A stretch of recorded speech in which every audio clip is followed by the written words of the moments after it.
Voilà, bonjour à tout le monde. Peut-être je me présente rapidement, Charles Devara. Je suis arrivé à la Croix-Rouge fribourgeoise en 1999. J'ai effectué des études en économie politique à l'Université de Fribourg, mais mon parcours professionnel, c'est essentiellement dans la gestion et l'administration d'entreprises, notamment une dizaine d'années dans les banques et fiduciaires. Et puis ensuite, j'ai fait 5 ans à Swisscom avant de venir donc il y a une vingtaine d'années à la direction de la Croix-Rouge fribourgeoise. Vous verrez, je vous ferai une petite présentation succincte quand même pour savoir de quoi on parle. De l'institution, c'est quand même une institution relativement importante, non seulement au niveau cantonal, mais je dirais même au niveau national. Évidemment, je suis très motivé à échanger avec vous sur la durabilité. Je vais vous montrer au fond ce qu'on fait au niveau de l'institution. Il ne faut pas prendre ça comme un modèle, hein, surtout pas, mais comme un exemple de ce qu'une institution peut accomplir petit à petit dans ce domaine de la durabilité. Nous essayons au fond de construire l'institution selon le principe d'une entreprise sociale et solidaire. Voilà. Alors, peut-être deux mots, comme je l'ai dit, sur cette Croix-Rouge fribourgeoise. C'est une association cantonale. Hein.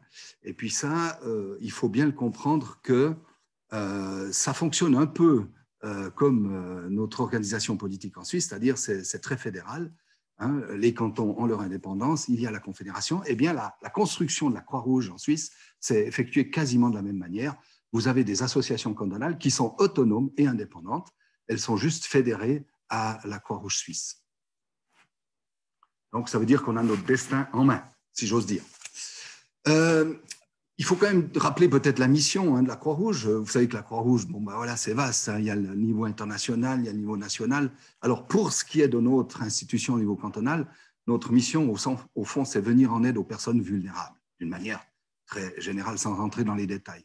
Alors, la vulnérabilité, vous savez, c'est pas si simple. Hein. On croit toujours que c'est un manque d'argent. Non, c'est comme son nom latin ou son origine latine l'explique, c'est tout ce qui peut blesser. Hein. On peut être blessé dans la vie par la santé, l'âge, des circonstances particulières. Donc, on est tous vulnérables en puissance, si j'ose dire. Donc, toute personne qui se retrouve dans une situation un peu fragile dans la vie est une personne à laquelle on peut venir en aide.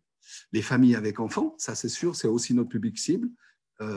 Pensez aux familles nombreuses, aux familles monoparentales, pas forcément qui sont vulnérables. Hein. Vous savez, des familles où il y a 4-5 enfants, si on peut donner un coup de main avec notre service d'aide aux familles, que les parents aient ou pas les moyens, c'est souvent une aide ou une contribution au quotidien qui est relativement appréciée. Les personnes âgées, bien sûr, on a plusieurs activités au fond, pour les personnes qui veulent rester à domicile. Donc, on a plusieurs prestations pour le maintien à domicile, puisque les personnes qui sont dans des structures comme les MS sont suffisamment bien accompagnées. Et puis, les personnes issues de la migration, là aussi au sens large, donc toute personne, même sans papier, je veux dire, a droit aussi à notre écoute, en tout cas, voire notre aide. Quelques chiffres clés, parce que comme ça, vous arrivez aussi à... Là, vous voyez par exemple le siège de notre institution à Fribourg, près de la clinique générale. Ces chiffres clés montrent un peu dans quelle catégorie voilà, d'entreprise, d'institution on est. On a 140 collaboratrices et collaborateurs qui sont professionnels, rémunérés, pas tous à 100%, bien sûr, mais on a quand même pas mal, de la moitié en tout cas à temps partiel. Par contre, vous voyez, il y a une grande armée de bénévoles, 750 bénévoles, dont 354 qui sont, ou 374 qui ont une activité régulière. Ça veut dire chaque semaine au moins une, voire deux missions. Et puis les membres passifs, vous voyez que c'est un nombre impressionnant. Et puis le budget annuel tourne autour de 9 millions. Les ressources humaines aussi, comme ça vous voyez un petit peu comment sont répartis ces gens que je vous ai donnés avant. Vous voyez que le personnel, alors ça c'est uniquement en tête, hein. Ce n'est pas en fonction des heures. Voilà, donc en personnel salarié c'est 19%, donc presque un cinquième. Vous avez les bénévoles qui forment la grosse partie des ressources humaines, vous voyez 51%, et puis 30%, c'est des personnes qui sont en programme d'emploi temporaire, donc les personnes qui sont au chômage et qui ont besoin d'avoir des stages pour rester actifs. et bien sûr apprendre aussi de nouvelles expériences. Le financement, ici c'est intéressant, vous n'aurez pas beaucoup d'institutions qui auront ce gâteau comme ça, puisque vous voyez que les 3/4 de nos ressources viennent de nos propres activités, donc vente de biens et services. Alors sont compris là-dedans, bien sûr, on va en parler, des boutiques, mais aussi toutes les formations, hein. On a beaucoup de services de formation, services de location, d'appareils d'alarme, des choses comme ça. Enfin bref, je ne veux pas vous faire l'inventaire, c'est relativement grand, l'institution. Vous voyez que les dons des ménages, c'est aussi important. Vous avez ici aussi les cotisations. Et puis les subventions en 13%. On ne devrait d'ailleurs plus les appeler des subventions, puisque c'est maintenant des mandats, hein, qui sont confiés par les pouvoirs publics. L'organigramme, eh bien, l'organigramme, c'est ce que vous voyez ici, avec 5 services, la migration, intégration, la santé, avec des formations, prévention de la promotion de la santé, prévention des accidents, l'aide aux familles, garde d'enfants malades, aide aux proches, enfin, je vous faire l'inventaire, les activités sociales, c'est là qu'on a l'activité essentielle des bénévoles en faveur des personnes âgées, la Croix-Rouge jeunesse aussi est là-dedans, et le service textile dont on va parler de manière un peu plus approfondie en ce qui concerne la durabilité. Bon, voilà, la durabilité chez nous, c'est un objectif transversal, hein, si j'ose dire. C'est-à-dire que ça concerne, c'est pas un service à part entière, ça concerne toute l'institution, un peu comme une charte, on va dire. Ce n'est pas un truc qu'on met dans l'organigramme, c'est vraiment, ça doit être pris par l'ensemble des services.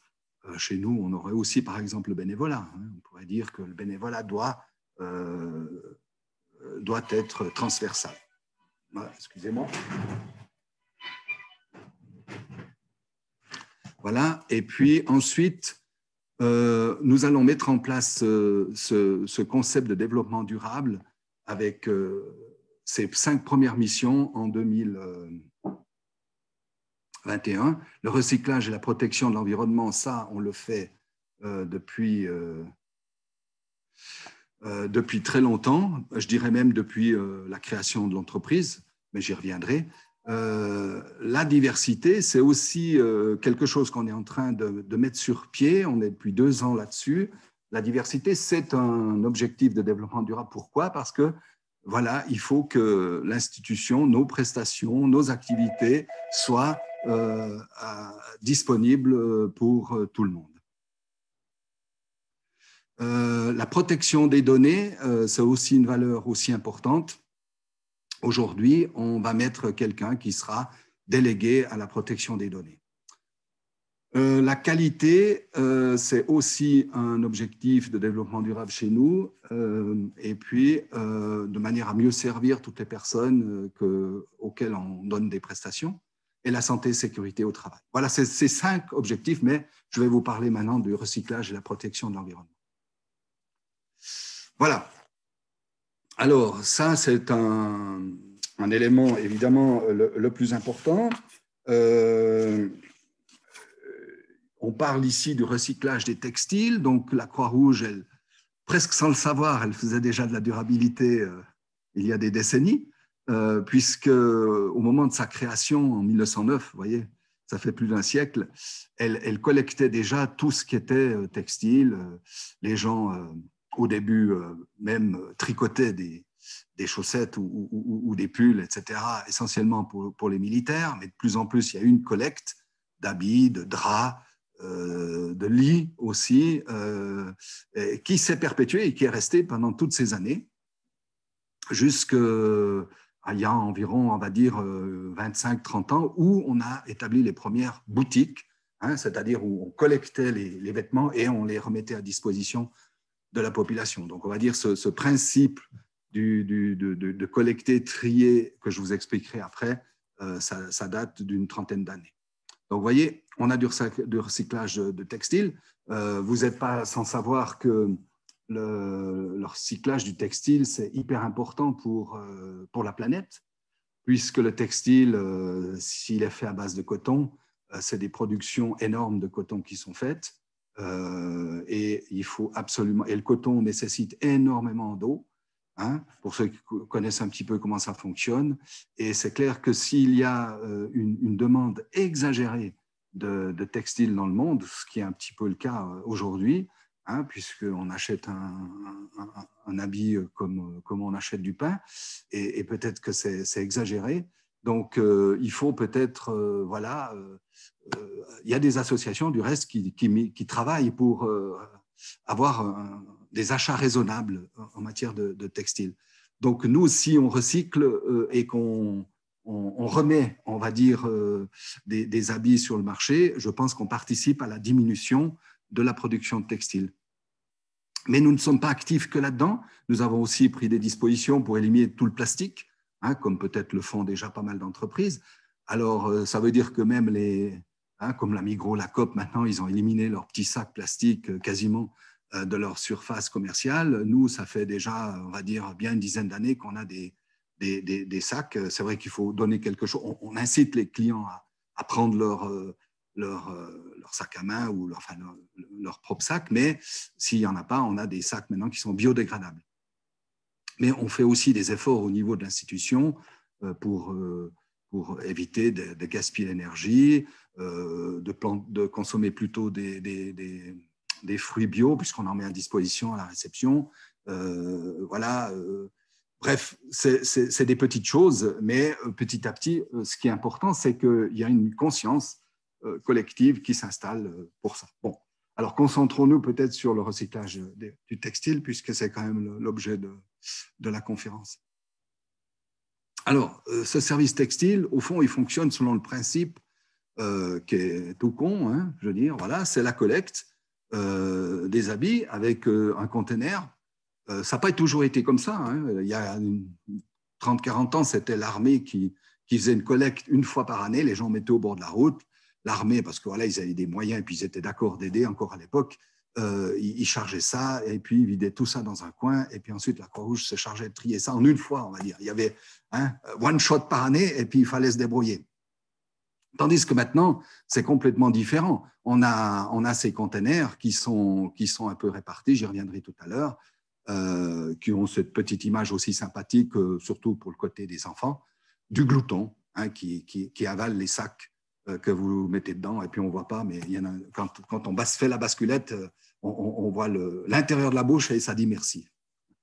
Voilà. Autrement, donc, tous ces habits sont collectés quasiment tous les jours, 8 heures par jour, par 2 camionnettes hein, qui sillonnent le canton. On essaiera d'avoir des camionnettes électriques quand ce sera l'occasion, et puis, ou possible. Et puis alors, tout ça, c'est acheminé à notre centre de tri qui se situe à Rosé. Et là, toute la marchandise est triée, pour autant qu'on arrive à suivre, hein, bien sûr, parce que des fois, il y a vraiment trop de marchandises qui arrivent. Mais en principe, elle est triée triée pour être éventuellement remise dans les boutiques, c'est-à-dire redonner une nouvelle vie à ces vêtements. Et je peux vous dire, pour ceux qui ont déjà été voir une boutique, les vêtements, la qualité, elle est, je dirais, vraiment très élevée. Bon, c'est aussi le client suisse qui veut ça. On ne peut pas se permettre de vendre des choses où il y a déjà un peu de trop d'usure, notamment au col, c'est des chemises. Enfin bref, vous voyez un petit peu. Il faut que le vêtement soit quand même de très bonne qualité. C'est pour ça qu'on a 2 tris. On a un tri pour pouvoir vendre, sinon ça ne s'achète pas. Puis un deuxième tri où on vend ça quand même pour des gens qui le mettront à disposition dans d'autres pays où le client, au fond, et sera moins cher aussi, mais moins difficile. Alors, voilà, on est peut-être au cœur de l'action. Le but de l'activité, c'est quoi? C'est de recycler les habits usagés ou superflus. Là, pas besoin de vous faire un dessin. On a tous vécu ça. On a trop d'habits. On a certains qu'on achète, mais au fond, on s'est trompé d'achat, on ne les veut plus. On en a trop. Bref, on fait ces armoires chaque année. On vide et on peut donner, c'est l'action écologique. Voilà, c'est surtout ça. Hein. Il faut donner tous les textiles, même un habit qui est usagé. Il ne faut pas dire « Ah non, mais je ne veux pas que quelqu'un porte quelque chose qui est aussi usagé. » Non, parce que ce qu'il oublie, c'est qu'il y a le tri pour aller, évidemment, la seconde vie d'un habit, mais il y a aussi pour recycler la matière textile. J'y reviens. Se vêtir à bon marché, alors ça, c'est l'action sociale. Hein. C'est clair que chez nous, pratiquement, on fait des prix les plus bas possibles. D'ailleurs, le service, les boutiques en tant que telles, depuis 2 ans, sont tombées dans les chiffres rouges. On n'a pas changé les prix pour autant, ou très peu. Mais voilà, notre premier but, c'est de remettre ces habits sur le marché, et c'est donc l'action sociale. Il y a vraiment beaucoup de gens qui saisissent l'occasion d'alléger leur budget de ménage en achetant finalement des habits bon marché. Et puis alors, il faut le voir, hein, c'est créer des emplois et favoriser la réinsertion professionnelle. Parce que rien que le service textile, c'est quand même 35 personnes qui ont un salaire rémunéré, donc c'est déjà presque une PME à moyenne. Hein. Et puis, vous avez vu le chiffre que je vous ai donné tout à l'heure, tous ces gens qui effectuaient, je crois que c'était 270, qui effectuaient un stage dans un cadre d'un programme d'emploi temporaire. Donc, c'est tous des gens aussi, on participe avec le service public de l'emploi pour proposer à ceux qui le souhaitent des stages de 3 mois en 3 mois pour travailler soit dans des boutiques, soit à la collecte ou au centre de tri. Voilà donc ces 3 actions, hein, écologiques, sociales et économiques, qui vont tout à fait dans cette idée que nous voulions donc d'une entreprise sociale et solidaire.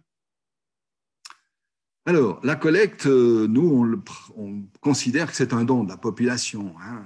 On pourrait considérer que les gens se débarrassent de quelque chose, mais ce n'est pas le cas. Il y a tout un travail éducatif qu'on fait aussi depuis des années à la population. On dit, voilà, donnez vos habits en évitant de nous donner, par exemple, des habits qui sont souillés, parce que de toute façon, ils partent alors cette fois à la benne, à déchets. Donc, mais les gens sont respectueux. On a vraiment des sacs quand on ouvre. Ils sont pliés, repassés, lavés. Donc, vraiment, les gens sont très coopérants pour ça. Vous voyez qu'on a 140 containers qui sont actuellement répartis un petit peu sur le canton. Et comme je vous l'ai dit, tous les jours, on sillonne pour aller vider ces containers. Et il faut vraiment passer tous les jours pour les vider parce que tous les jours, il y a des gens qui mettent leur sac d'habits là-dedans. Ça représente, vous voyez, 1800 tonnes quand même par an. 1800 tonnes d'habits, de vêtements donnés à la Croix-Rouge fribourgeoise. Et puis, ils arrivent dans un centre, ils sont stockés comme vous le voyez là. Ils ne sont pas stockés très longtemps comme vous le voyez là parce que le tri, il suit quasiment au fur et à mesure. Hein? Ça, c'est le slogan sur lequel on travaille. Avec ce slogan 100% social, 100% local, parce que vous savez que j'y reviendrai après dans le cas de la concurrence que nous avons, auquel nous devons faire face, vous n'avez pas qui font du 100% social et puis surtout pas du 100% local. Hein. Il y a des grandes entreprises internationales qui recherchent le textile parce que c'est une valeur, une matière première qui est recherchée, qui a encore un prix sur le marché international. Le centre de tri. Alors voilà, le centre de tri, ben c'est aussi quelque chose d'hyper important. Vous voyez ici une personne qui effectue, mais en fait, il y a 8 places de travail comme ça. Donc, tous les sacs arrivent sur cette table de tri avec des caisses devant elle pour mettre au fur et à mesure les habits qui sont donnés. Et s'ils ne sont pas retenus, vous ne le voyez pas, mais à droite de cette dame, il y a une grande caisse, et puis alors c'est jeté là pour le recyclage du textile. C'est-à-dire ça ne va pas être utilisé comme habit, mais pour recyclage des habits. Et vous voyez, donc après, elle le met en fonction dans des caisses, hein, c'est tout simple, qui sont hommes, dames, enfants, et éventuellement par saison. Et voilà, donc les sacs sont triés comme ça, puis vous voyez l'image de notre halle qui est arrosée. On est là-bas depuis 6-7 ans maintenant. Mais je vous jure qu'aujourd'hui, on est obligé d'avoir des grandes infrastructures comme ça, parce que pour 1800 tonnes par année, c'est beaucoup de palettes, c'est beaucoup de sacs. On travaille quasiment plus avec les bras, mais avec des élévateurs. Et puis, système, bien sûr, pour charger, ne serait-ce que les camions. Enfin bref, voilà. Donc, je n'ai pas des photos pour ça, mais enfin, si vous venez voir, vous verrez que c'est un travail relativement important. Voilà, ensuite, lorsque vous avez trié, ben, il faut stocker, parce qu'évidemment, les gens, ils donnent tout ce qu'ils ont en trop ou superflu, mais ça peut être, par exemple, prenez maintenant, c'est le printemps, eh bien, s'il vous donne un bonnet de laine, par exemple, on va le garder, mais on ne va pas le mettre dans les boutiques maintenant, on va le mettre pour la saison d'hiver.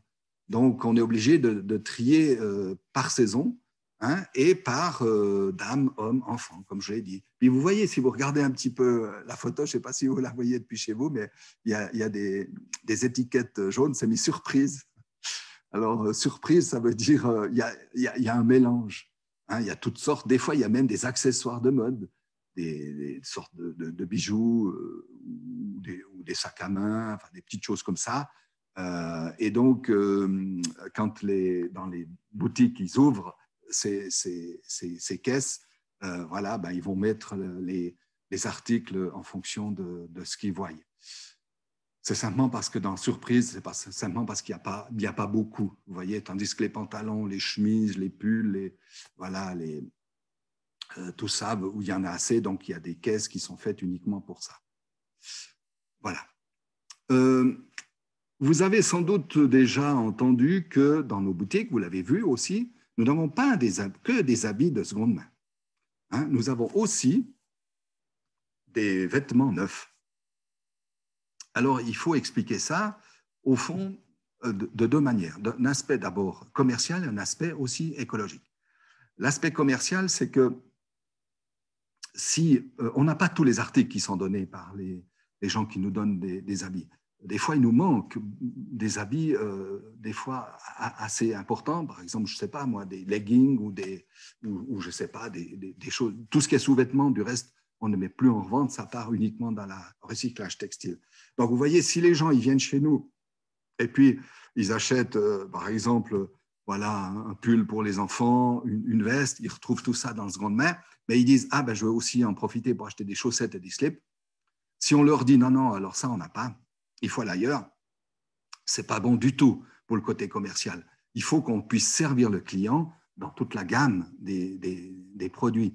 Donc, ça veut dire dans les articles où on n'en a pas assez, nous, on va rechercher sur le marché des vêtements neufs, mais vous voyez, c'est très important, on ne commande pas, on fait qu'aller rechercher des invendus et des liquidations de commerce. Donc, au fond, c'est tous des articles, des habits qui ont été produits. Et vous voyez, par exemple, je vous ai mis cette photo d'OVS, vous connaissez, on a notamment eu un stock de liquidation de cette société. On a pu aller le chercher. Souvent, on négocie des prix très bas, ce qui nous permet, nous aussi, même que c'est neuf, de pouvoir donner des prix relativement très bas.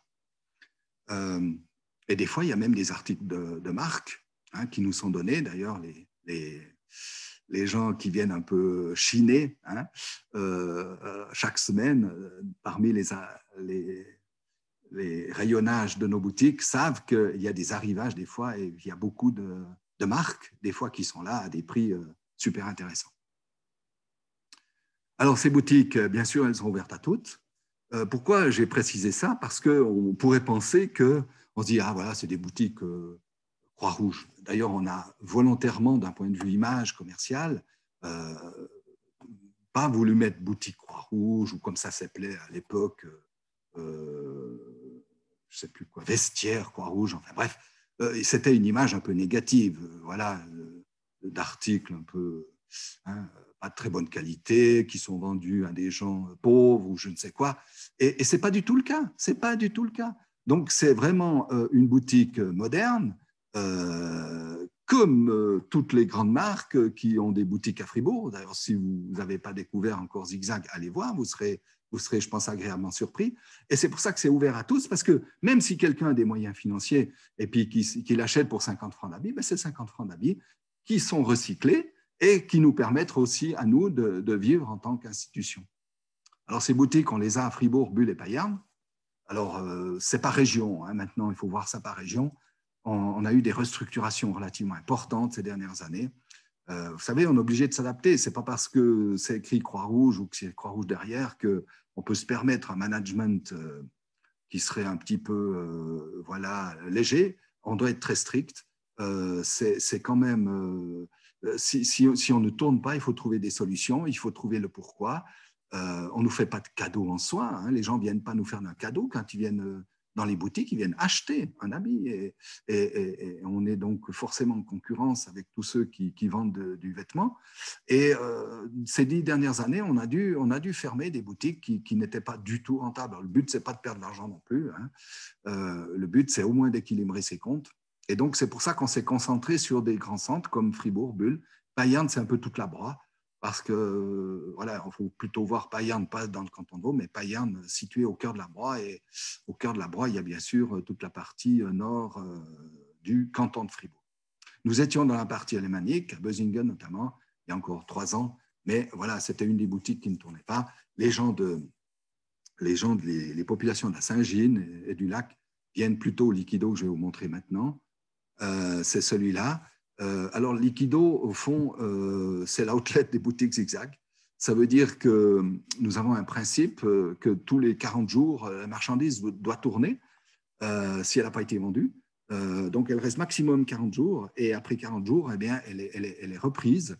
Et avant, on la revendait au recyclage. Et donc, évidemment, c'était dommage parce que c'était des habits qui avaient été sélectionnés. La vendre au prix d'un textile au kilo, ce n'était pas rentable du tout. Donc, on a dit, mais il faut essayer de faire un outlet, c'est-à-dire de liquidation au prix le plus bas. Alors, c'est ce qu'on a fait depuis quelques années. On a appelé ça Liquido, avec le renard qui est censé flairer les bonnes affaires. Et c'est le cas, parce que là-bas, c'est, si vous voulez, des articles qui sont vendus 1 à 2 francs pièce, quoi. Donc, ça veut dire, on vend. Alors, il y a des gens qui viennent en chercher, par exemple, avant de partir chez eux, dans leur famille, des Africains, des Asiatiques, enfin bref, peu importe. Ils viennent remplir des valises complètes d'habits et ils viennent surtout au Liquido parce qu'ils peuvent acheter des habits très bon marché. On vend même, je crois, 2 fois par année, tout au kilo. Et donc, il y a des gens qui partent avec des gros sacs d'habits pour apporter chez eux.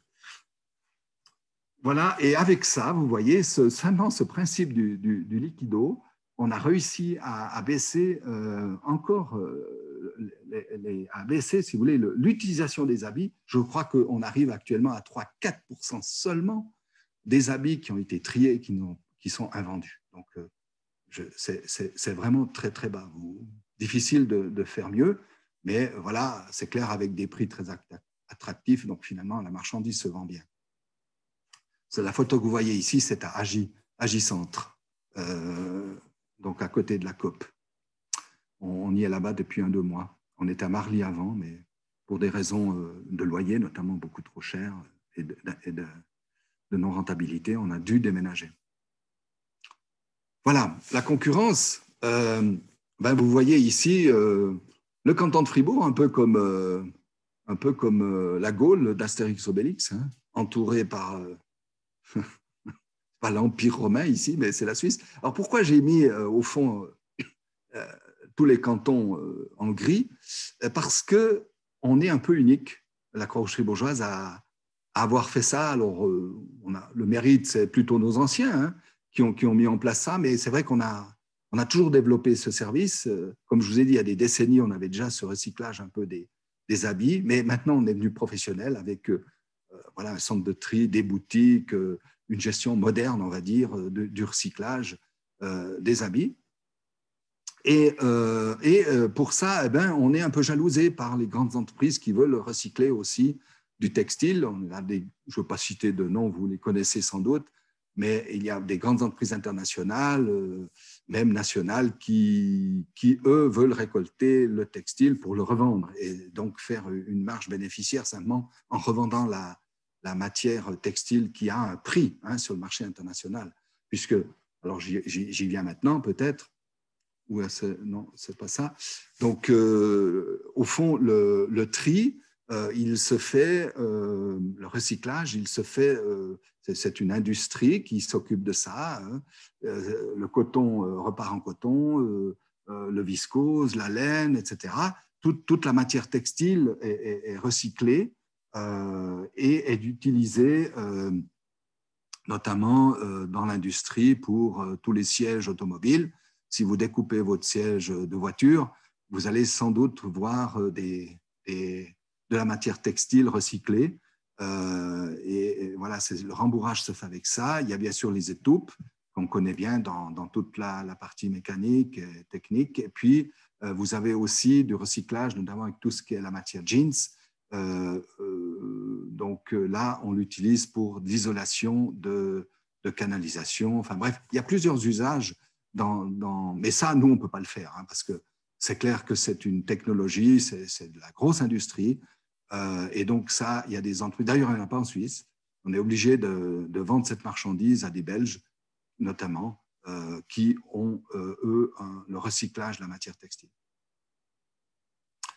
Peut-être, je termine parce que j'ai été un peu vite, mais je pense qu'il faut laisser du temps aux questions. Hein. On a nos partenaires, alors je trouve que c'est très important. On a d'ailleurs la plupart des communes fribourgeoises, hein, qui nous laissent un emplacement pour avoir cette collecte d'habits. On a la Migros, la direction de Marin nous a donné l'exclusivité pour ces centres commerciaux parce qu'ils ont fait une analyse et puis ils ont vu que nous avions cette philosophie de solidaire, sociale et solidaire, et puis qu'on travaille dans la durabilité. Donc, on travaille comme ça avec Migros principalement. Fairact, je ne sais pas si vous avez déjà entendu parler, c'est une association relativement jeune, mais nous sommes partenaires. C'est une association suisse, essentiellement romande, qui communique auprès des jeunes, notamment pour une consommation raisonnable des habits. Macrocosme, c'est une association de collégiens qui aussi ont une activité dans le cadre du recyclage un peu général, mais aussi des habits. On participe une fois par année à une de leurs activités. Il y a l'université, c'est un peu l'équivalent de Macrocosme, ça s'appelle Neuf. Sans doute, si vous êtes étudiant, vous connaissez ça. Ils organisent eux aussi des bourses aux habits, etc. On participe à leur journée, on reprend tout ce qui n'a pas été échangé. Enfin, voilà. On a aussi d'autres centres commerciaux. Je ne les ai pas cités au début parce qu'on n'a pas une exclusivité, mais Coop, Aldi, Alligro, c'est aussi des partenaires qui nous offrent sur 2-3 sites leur place pour des containers. Et puis alors, c'est tout récent, je ne sais pas si vous connaissez déjà ça, cette association ou cette plateforme, on va dire, Swiss Triple Impact. Alors, c'est national, mais il y a cette section qui s'est ouverte à Fribourg.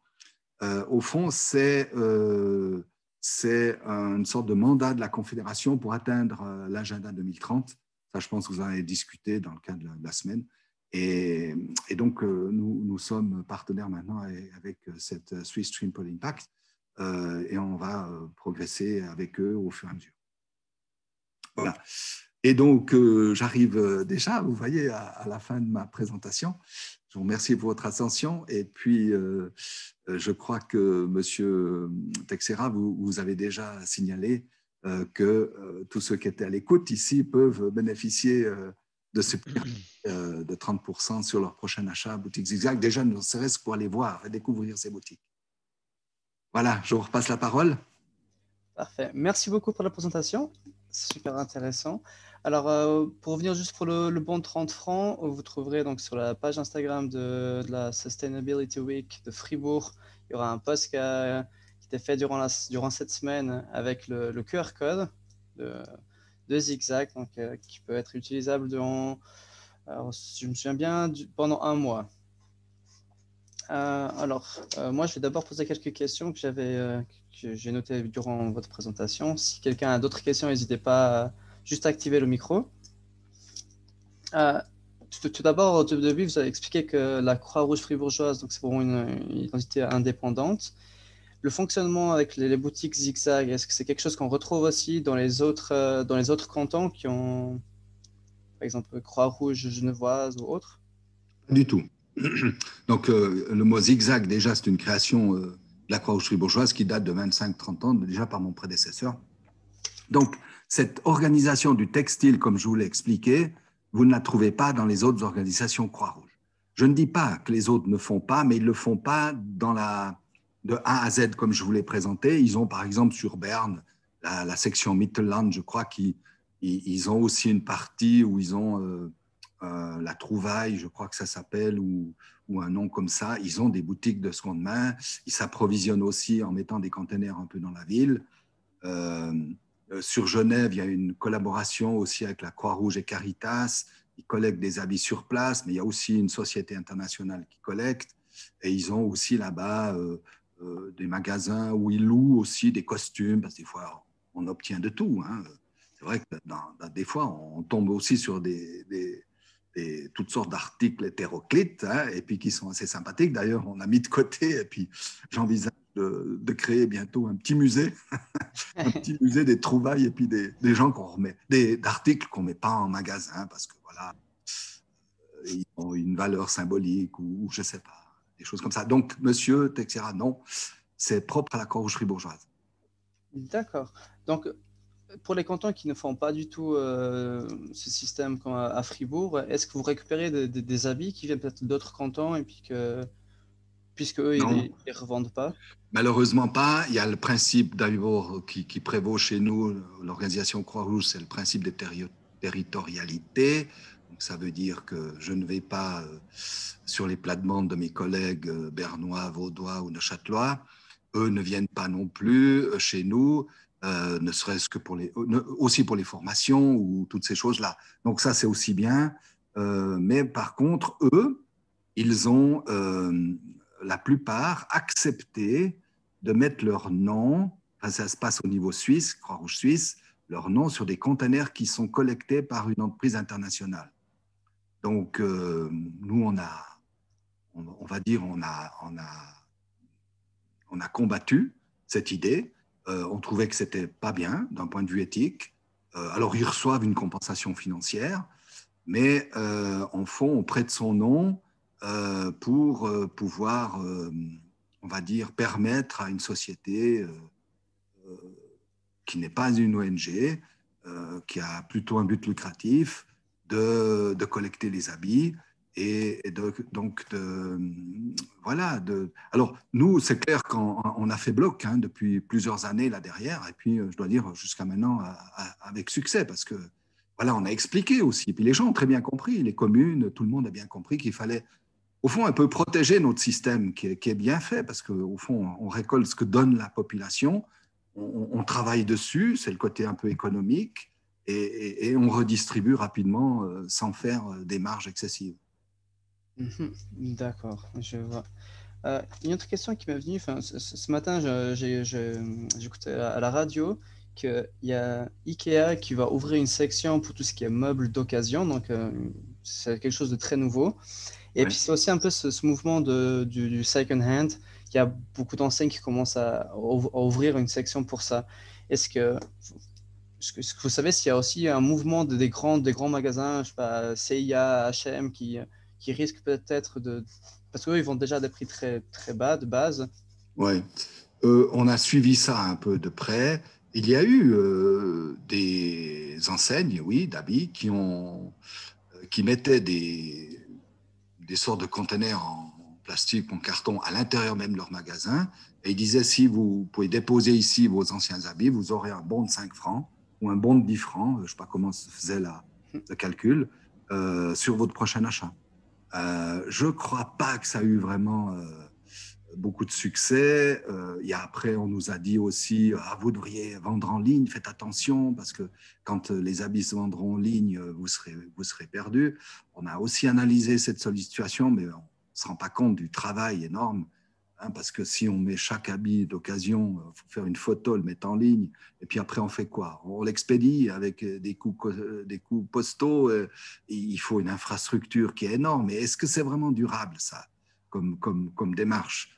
On peut se poser des questions parce que voilà, je pense que le fait de collecter et de redonner rapidement au niveau local, hein, j'entends, on ne fait pas non plus trop de milliers de kilomètres avec ça. Je pense que pour l'instant, c'est une assez bonne solution. Pour l'instant, ça marche. Donc, je n'ai pas connaissance dans le domaine textile, puisqu'on me posait la question d'entreprises privées qui prendraient les textiles comme ça. Pour les revendre après. D'accord. Non. Mhm. Mhm. Et en parlant des produits que donc actuellement vous vendez surtout, enfin, c'est des habits que vous vendez de la tête aux pieds dans les boutiques Zigzag, mais est-ce que vous prévoyez de vendre d'autres types de produits aussi de récupérer et puis de revendre, mais d'autres types de produits? On a commencé un petit peu, ça c'est une question, on appelle ça chez nous le Arctic Outlet. On s'est fait, c'est d'ailleurs souvent avec le travail des étudiants de la Haute École de gestion, puisque chaque année, on a une classe qui vient, on leur parle, puis après on leur dit qu'est-ce que vous avez des propositions pour faire autre chose, etc. Et puis, c'est vrai on a ouvert une nouvelle gamme d'articles, c'est Outlet, ce qu'on a appelé des articles un peu liés à l'habillement. Alors, je donne deux exemples, ça peut être des sacs à main, ça peut être, je l'ai dit, des trucs de loterie d'ornement, ça peut être des fois, on a eu des liquidations de parfums, on a pris, on avait aussi des valises qu'on peut vendre aussi relativement bon marché. On a pris un peu ce segment des articles outlet pour compléter un peu notre gamme d'habits, ouais, c'est vrai. Mais on va pas partir tous azimuts, hein. On va rester dans ce segment. D'accord, donc c'est pas prévu non plus d'ouvrir une partie, de consacrer une partie du magasin à, je ne sais pas, des jouets ou pour les enfants, des choses comme ça qui... Oui, c'est bien. Parce que la question est en fait, stratégiquement, elle est encore ouverte. Vous voyez, pour l'instant, vous parlez des jouets. Alors, les jouets, on les collecte. On reçoit des téléphones de maman, père de famille, qui dit voilà, mes enfants sont grands, est-ce que vous prenez les jouets? Et puis, il était un temps, mais il y a déjà longtemps, on disait non, non, on prend que les habits. Puis après, j'ai dit non, il faut continuer parce que finalement, les jouets, c'est aussi du plastique. S'ils sont en bon état, c'est dommage de les jeter. Et donc, à partir de maintenant, on les collecte aussi, on les prend. C'est-à-dire, on dit mettez-les avec. Et puis, quand le centre de tri ouvre les sacs, on les met dans des caisses spéciales. Et alors, les jouets, à de rares exceptions, on ne les vend pas. On les met à disposition à l'entrée des magasins, notamment Liquido, et on dit servez-vous. Voilà. Mais il était arrivé, par exemple, aussi bon, on en reçoit beaucoup de poupées qu'on appelle là, des peluches, voilà, en grande quantité aussi. Ça, on les donne. Mais peut-être des fois, il y a des grands nounours qui, vous savez, qui font 60 cm d'auteur. Alors, peut-être on les vend sans sous. Ouais. Là, j'ai l'impression que Zigzag cible toujours, enfin, la principale clientèle de Zigzag, c'est surtout les familles. Mais est-ce que vous cherchez aussi à viser, ou bien pas forcément? Moi, je dirais qu'on est ouvert vraiment à tous, hein. Et si vous voyez, par exemple, la boutique sur Pérol, qui est quand même la plus grande, on a un rayon jeune qui fonctionne très, très bien. Euh, Moi, je vois, quand je m'y rends, je vois des personnes âgées, je vois des gens que je connais. Il y a même des politiciens de la ville. Enfin, bref, je suis content qu'à Fribourg, en tout cas, le magasin s'est vraiment très bien démocratisé.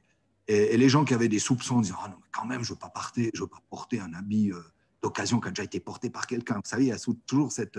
Hein, existait encore il y a encore 20 ans, beaucoup plus que maintenant. Mais tout ce courant de changement est venu des pays anglo-saxons qui pratiquaient déjà le recyclage des habits depuis longtemps. Et aujourd'hui, alors, ça n'existe plus. Parce que vous voyez, quand vous portez un vêtement, ne serait-ce qu'une fois, vous l'avez lavé, puis que, voilà, vous dites, ah, mais il me va bien, ah oui, il va super bien. Eh bien, il est à vous. Et le passé de cet habit ne vous intéresse plus. C'est un peu, à faire de parallèle, mais vous voyez, c'est un peu comme maintenant, il y a beaucoup d'émissions où on voit qu'il faut adopter des animaux qui sont abandonnés et aller plutôt prendre un animal que dans un chenil. Ça va un peu dans le même sens, c'est-à-dire que au lieu d'acheter du neuf, au lieu d'acheter un tout petit chien ou voilà, de l'acheter, vous allez prendre plutôt un compagnon qui est là et enfin, bref, c'était pour dire qu'il y a d'autres méthodes que d'avoir toujours du neuf. Vous savez, quand on est dans un lit d'hôpital, on ne demande pas, oui, j'aimerais des draps neufs, s'il vous plaît. Non, on a les draps qui ont été lavés, etc. Et puis, quand vous avez dormi une nuit dedans, c'est vos draps, c'est vos draps. D'accord, donc vous constatez vraiment cette différence mentalité Oui, mais ça vient, c'est totalement. Ça, c'était ma génération. Mais maintenant, je vois les jeunes, ils viennent. J'ai des gens aussi, mais ne serait-ce que dans l'institution, qui me disent ah, mais moi, j'y vais chaque semaine parce que il y a chaque fois des nouveautés. Donc, puis il y a des gens, ils connaissent, hein, ils connaissent les rayons où ils peuvent regarder, ils voient tout de suite. Moi, j'ai pas cet œil-là, mais je l'ai.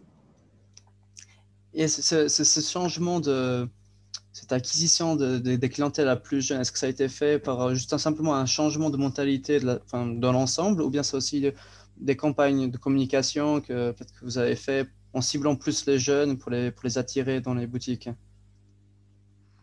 C'est les deux choses que vous venez de dire. Il y a eu un changement de mentalité de par l'évolution sur tous les thèmes de la société.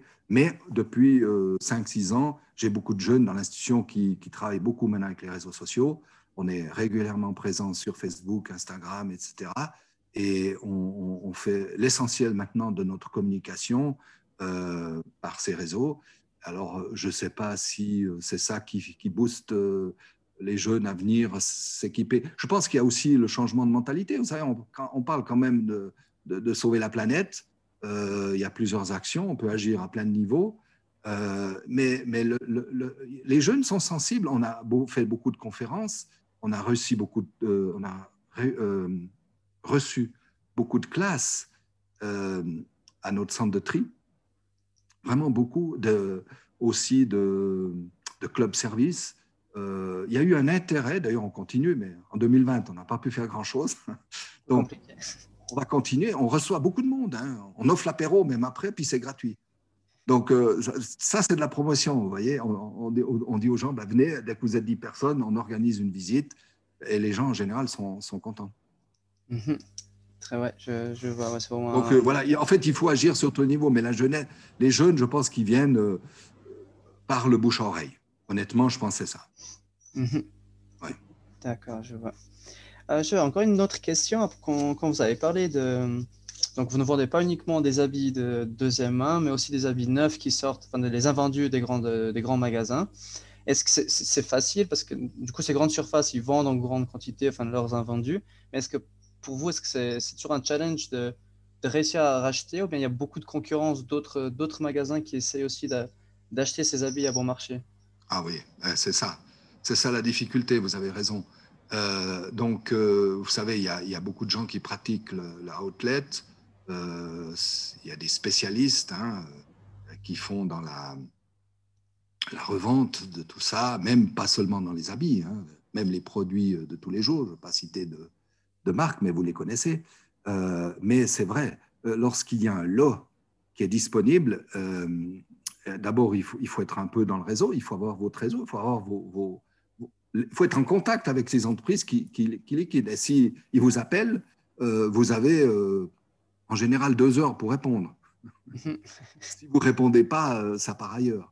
Donc, et puis vous pouvez effectivement négocier. On vous dit simplement, j'ai 2000 paires de baskets d'il y a 2 ans, vous les prenez, vous ne les prenez pas.